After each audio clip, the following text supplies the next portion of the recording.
What's going on, everybody? RJ Ochoa here from SB Nation's bloggingtheboys.com. Hope all is well wherever you are. We hope you're happy, safe, healthy, and that you are excited because Dallas Cowboys football is back in our lives. That's right. America's team kicks off their preseason campaign, the first of 4 preseason games that they will play this season on Thursday, August 5th in Canton, Ohio, against the Pittsburgh Steelers, just a couple of days ahead of the enshrinement ceremonies happening this weekend. It's a very fun time. Football is back. Needless to say, we are very excited and we are looking forward to what this season has in store for the Dallas Cowboys. Something we're going to be doing this season here on the Blogging the Boys YouTube channel. Make sure you do subscribe. We recently passed 11,000 subscribers. Very excited to see where we can take this thing.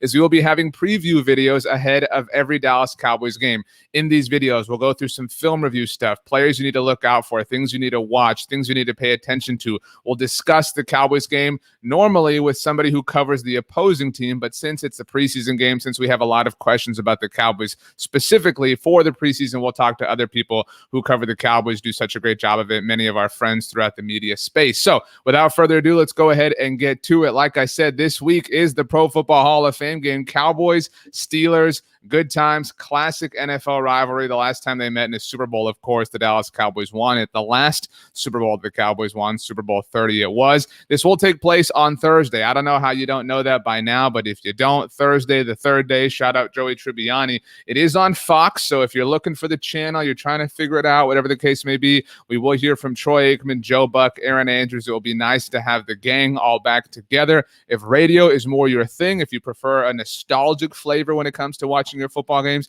you can listen to it on the home of the Dallas Cowboys, 105.3 The Fan. Brad Sham, Christy Scales, Babe Laufenberg on the call. Great crews all around. And we have some questions, obviously, as mentioned, things we want to see. And it's so hard to know in the preseason what you're going to see in general because it is the preseason. But this is a very particularly difficult thing to assess because it is the Hall of Fame game. Not only is it the Hall of Fame game, it's you're dealing with those difficulties, but it's the Hall of Fame game for the first time that there has been preseason in 2 years. What's more is now we have a preseason that is void of an extra game. We now have 3 preseason games for every NFL team except for the Cowboys and Steelers, who will play 4. And there is a bye week following the now 3rd preseason game for every NFL team. So needless to say, everything that we have known for most of our lives going into the preseason is going to look very different, which is why we have to kind of enter our questions with a level of hesitance just to kind of make sure. So we don't know exactly who is going to play, but our first thing we do want to see, and I think it's fair to assume he will play just a bit, is the rookie, Micah Parsons. How much will he play? Will he play more than a series? Will he even play a series? Will we see something special in the limited time he does play if, it is a substantial amount of time? And I think that the answer is yes. Micah Parsons has really flashed so far throughout training camp, really kind of been one of the stars of camp. You look at CeeDee Lamb has been the star. Randy Gregory has played really well. Trayvon Diggs. But so far, Micah Parsons really does seem as advertised. He seems like a versatile, athletic linebacker that can do a lot of things, that can rush the passer, that can play in space, that can drop back and cover. And so is he going to go against Ben Roethlisberger and the Pittsburgh Steelers? No, but it's funny that this is his hometown team, so to speak, being from Harrisburg and going to Penn State. And so I think we all just want to see Micah Parsons get in the mix. We want to see him make a tackle. We want to see him cover somebody. We want to have some actual real life game footage of Micah Parsons. And I think something that gets lost when you talk about him, I mentioned his time at Penn State. Micah Parsons was an opt-out last year. We haven't seen him play competitive football since the end of the 2019 season for the Nittany Lions. So Micah McCarthy, I almost said Micah McCarthy. Micah McCarthy told Peter King that Micah Parsons needs to play from day one. And so this isn't quite day one, but it is an important day. It is an important first step. And so I'm hopeful that we'll see Micah Parsons, and I'm hopeful that we see something a little bit special, see something that gets us a little bit excited. Second thing we want to see, what corners are going to separate themselves, because you look at this and it is the preseason. So we're not going to see Trayvon Diggs. That I think we are very confident in. But after that, I think everybody is fair to play, even Anthony Brown, even Jordan Lewis, who are veterans who have been around for a while. But this position group has so many questions, has so many wonders when it comes to what we are dealing with. How much is Kelvin Joseph going to shine? How much is Nashawn Wright going to shine? Maurice Kennedy has really popped so far throughout camp, but can he do it against other competition? Is he benefiting from the fact that Garrett Gilbert and Cooper Rush and Ben DiNucci have been the quarterbacks at camp, with Dak Prescott dealing with the muscle strain? And so we want to see this against real life, actual competition. We want to see Reggie Robinson get in the game. I think an important point to note, and we'll talk about this with our guest later on today, Bobby Belt from the NFL Network, Reggie Robinson didn't have a preseason last year. No rookie in the NFL last year did, because there was no preseason, as the league dealt with all the challenges and are still dealing with a lot of challenges. But a lot of these players are going to see far more time. Your Reggie Robinsons and other positions, your Bradley Anaes, obviously this year's rookie class, etc. They're going to see opportunities that they didn't see from a volume perspective last year, because it is the preseason. These are the games that are designed for your lower down the roster players to finally get some playing time. And so there are a lot of corners on this team that I think we really want to see shine. We really want to see pop. We really want to see, just play another team, because you can only learn so much from what these guys are doing in camp. So seeing them in a different environment, seeing them against some other competition is going to be a whole lot of fun. I mentioned that we will have a film room component to our preview shows every week here on the Blog on the Boys YouTube channel. Matt Minich does a fantastic job with our film room. If you've watched any of our previous film room episodes, that is his beautiful voice that you have heard from time to time. We now jump into the film room. Matt Minich is going to tell us a couple of particular Cowboys that we need to keep our eye on come Thursday night. Football is finally here, and the NFL season kicks off with the Hall of Fame game between the Dallas Cowboys and the Pittsburgh Steelers.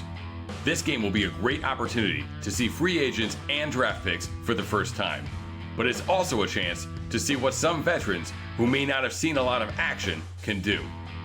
Let's take a look at 3 Cowboys players who are fighting for an expanded role on the roster this preseason. First up is Cowboys wide receiver Noah Brown. In his time with the Cowboys, Brown has primarily seen action on special teams, but he also has the skills to become an important part of the Cowboys' offensive attack.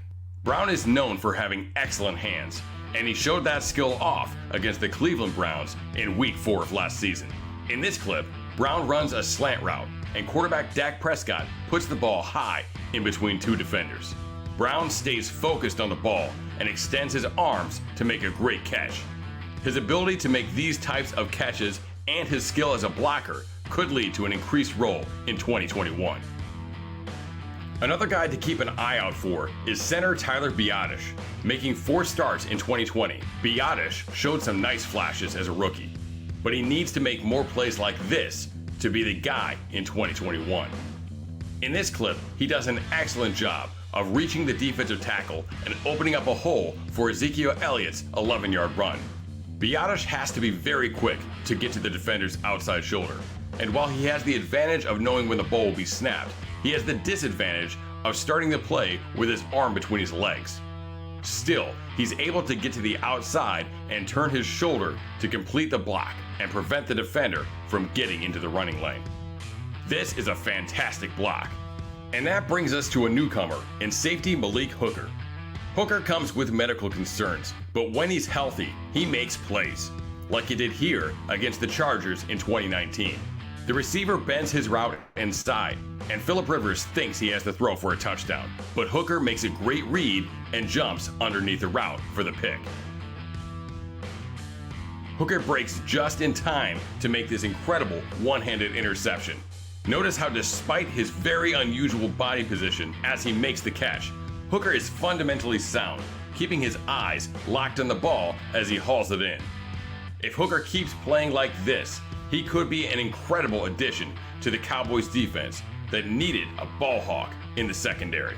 All these players could have breakout moments during the preseason, so remember to keep an eye out for them in the first game against the Pittsburgh Steelers.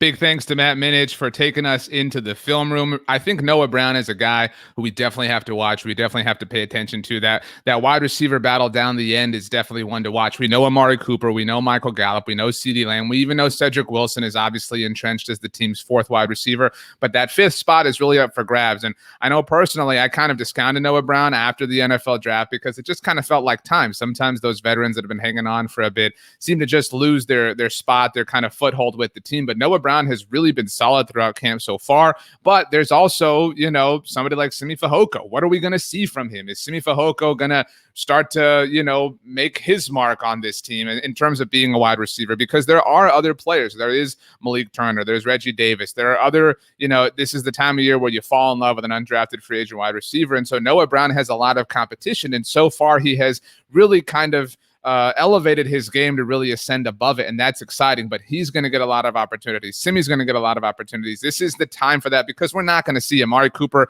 at the time, at least, is still on the PUP list. I know he spoke on Tuesday about how he's working his way back almost at 100%. It's not going to be a time, at least right now in the Hall of Fame game, for Gallup or for CeeDee Lamb. So there are going to be opportunities there for other wide receivers to really shine and make their mark. But I also love thinking about Tyler Biadasz because this is an offensive line that, while it isn't what it used to be, it does have the potential to get back to being a top 10 unit. And you look at the pieces along this offensive line, Tyron Smith, Lyle Collins, Zach Martin, obviously older and deeper into their NFL careers. Tyler Biadasz, we all hope and believe, is part of the future generation, part of the future nucleus of this offensive line. And somebody who didn't have a preseason himself last year, was a rookie last year and played, arguably, really, really well for being a fourth round rookie, being somebody that was kind of thrown in, being somebody that had a lot of expectations, not just in general, but because of the lineage that he's associated with, being from Wisconsin, just like Travis Frederick in the offseason that Frederick retires, etc. So I do think that Tyler Biadasz is somebody that we can watch with some specific eyes. I don't know exactly how much Malik Hooker is going to play. I think it's fair to assume he might not play a ton. We still haven't really even seen him practice, but it is exciting nonetheless to get our eyes on some of what Malik Hooker could bring to this team. We need to see somebody like that, somebody who can read a quarterback, somebody who can break on passes, somebody who can really kind of disrupt things defensively. It's been way too long since the Cowboys have had that from a safety on the back end. But somebody else who wasn't part of our film room discussion, again, Matt Minich did a fantastic job. He's on Twitter at Coach Minich if you'd like to follow him. Does a lot of coverage of the Cincinnati Bengals as well. Shout out to our old friend Andy Dalton. But Quinton Bohanna is somebody who, I don't know what I thought when Quinton Bohanna was drafted. A true one tech, a true run stopper, a true run stuffer, trash can in the middle, but an athletic one. And I think that's really what has separated him from the kind of classic mold and classic archetype of that position.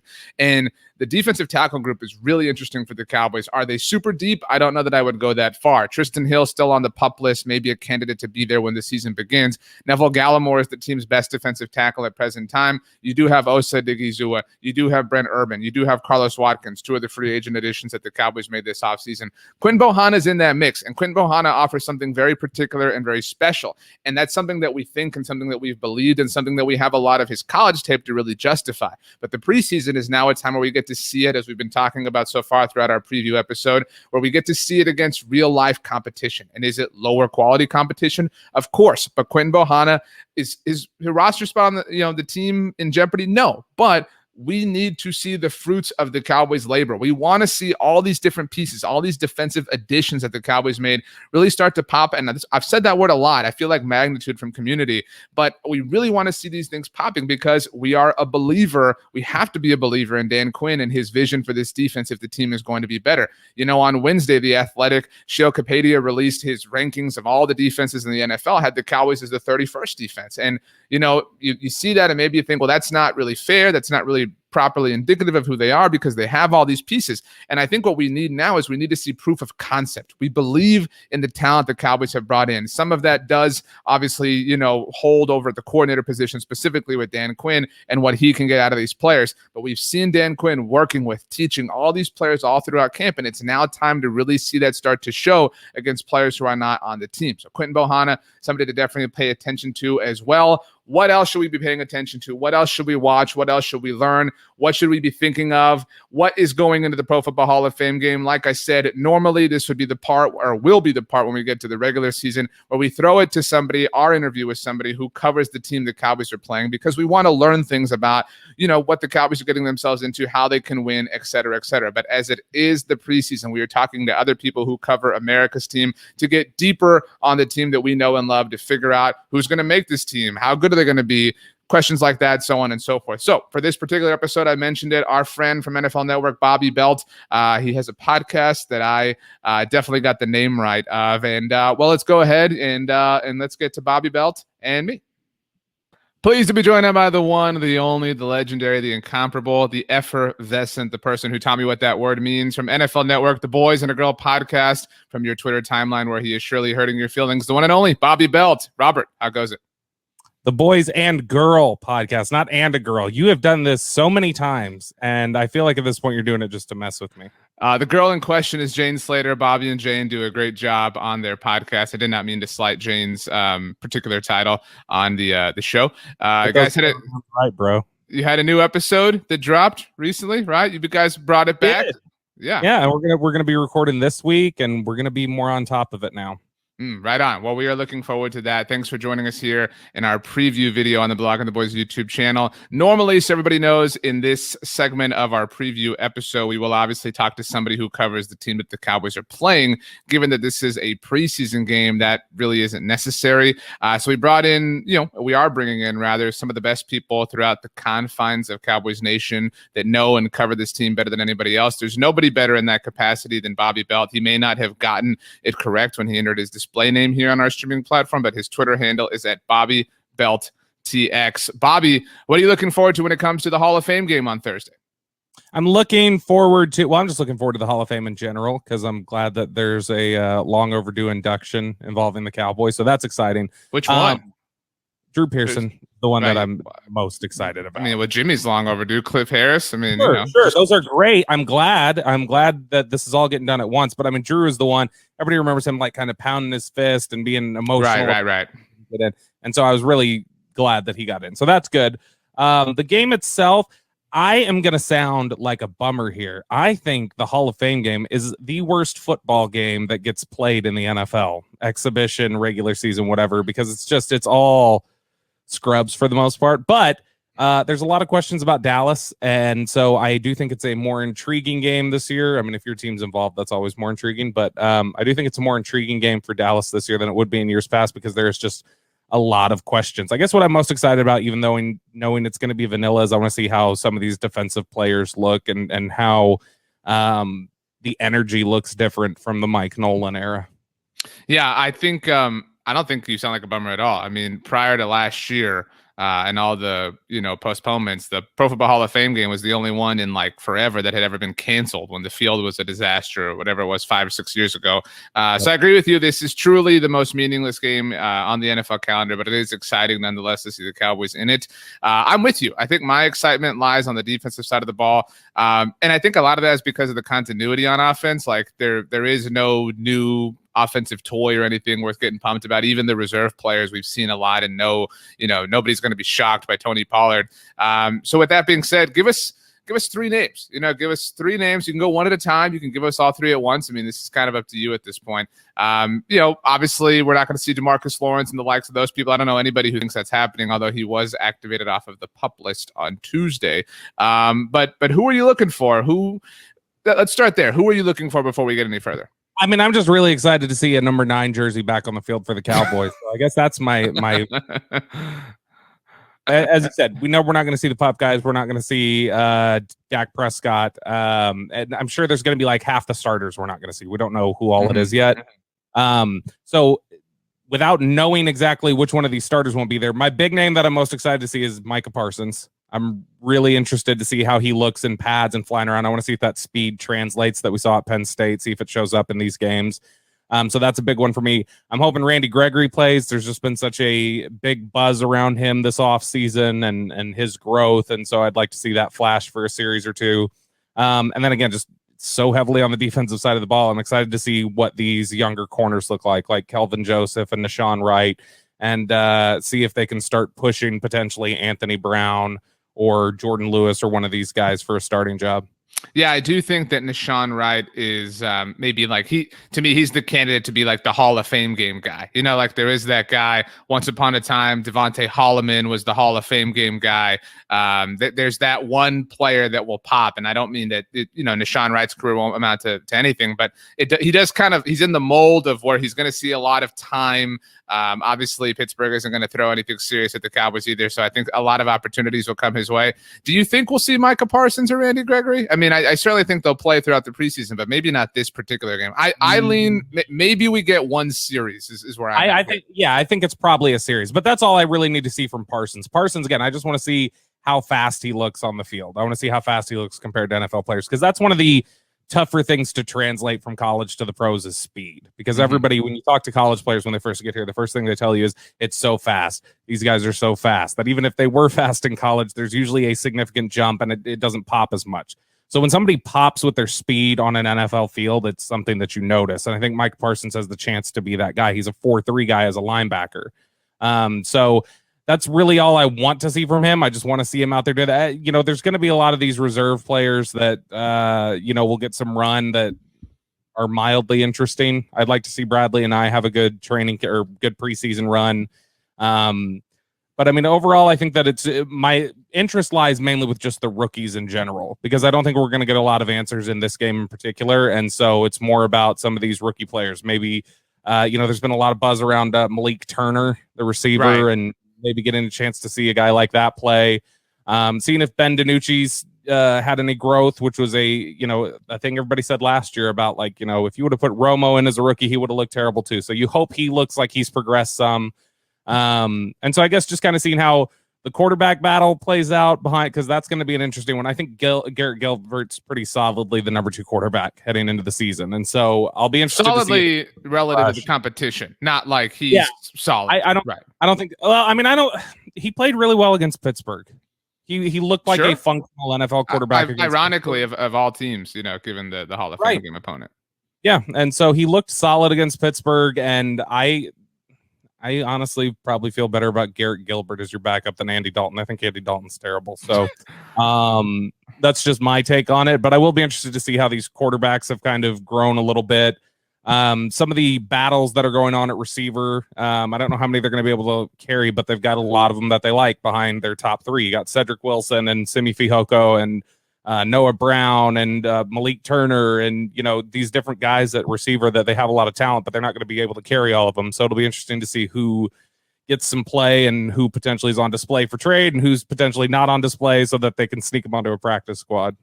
You mentioned the rookies, and I think that's where everyone's going to be kind of looking in terms of players to pop. You also mentioned Ben DiNucci. I think the bottom half of last year's rookie class who were not afforded a normal preseason, normal run. Bradley and I's in that mix. Ben DiNucci, Reggie Robinson.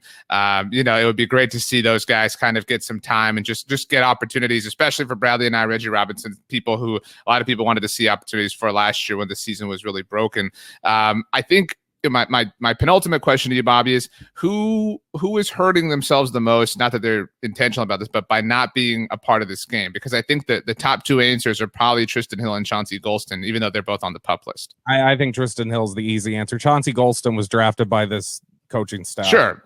Tristan Hill was I'm saying like he's a cut candidate, but like it would really help him to be out there right. But I do think it hurts Tristan Hill more than anybody, because I think Tristan Hill's job could be at stake. Mm-hmm.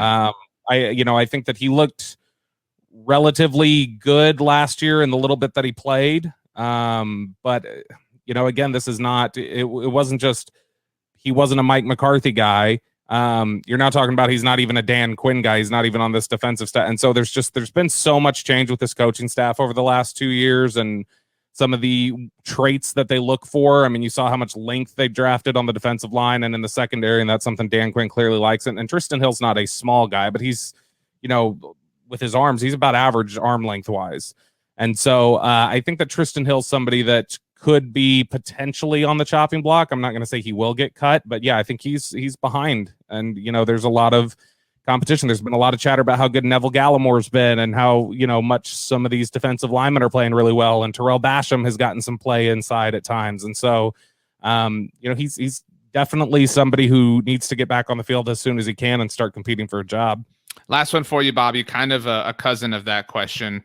Some people say that Bobby and I are long lost cousins, but who needs to play well? We've seen players pop so far throughout camp. I thought Maurice Kennedy might have been a guy that might not have made this roster, but he's really obviously impressed so far, to the point that I think if you suggested cutting him right now, a lot of people would say, no way, Jose. Who hasn't popped in camp so far that, look, their spot on the team isn't going to be made or broken by this particular game, but that needs to start to separate themselves if they do want to be on this roster come the regular season? I don't know that you're probably looking at some of these receivers, just because, again, that's such a packed lineup. I don't think it'd be somebody like Cedric Wilson, but Noah Brown and Malik Turner and Simi Fehoko, guys are going to have to start stepping up a little bit more. I mean, Turner's had some good practices. Noah Brown's had some good practice. Fehoko's been pretty quiet, but I mean, he's a guy that they were really happy to get when they did. And again, this is somebody that this staff chose. So I think that receiver is as it usually is. It feels like receiver and corner every year are the places where we're seeing sort of the depth battles. So again, also some in the secondary. Reggie Robinson needs to step up, probably Israel Mukwamu. So I think that you're probably looking at corner and receiver, or secondary and receiver, as a place where you need to see guys pop during the preseason. Give us a score prediction for a game that definitely matters. 63-12. Which way? The Giants. Okay. That's how important this score is. It will be fun nonetheless. Last one. Give us a prediction. You already said last one. No, give us a prediction for who has the best overall Hall of Fame speech, not just among the Cowboys going in. Oh, Drew Pearson. Really, I think so too. Yeah. I'm totally with you. Bobby Bell. He's probably had this speech written for 20 years. I agree. Bobby Bell from NFL Network, the Boys and a Girl podcast Boys available. And Girl. The Boys and Girl podcast, wherever you get your podcasts. Bobby and Jane are great. They do such a great job. On Twitter at Bobby Belt TX. Thank you so much for taking the time to join us. Love you. Thanks a lot to Bobby Belt for taking the time to join us here on the Blog and the Boys preview show ahead of the Pro Football Hall of Fame game. Lots of good stuff there. And obviously, this is the Hall of Fame game. It's a preseason game. So again, we don't exactly know how much players are going to play, but look, we give it to you straight up here on the Blog of the Boys YouTube channel. As we have been putting this show together, the Cowboys releasing the players that will not be playing in the Pro Football Hall of Fame game for sure, because they are not traveling with the team.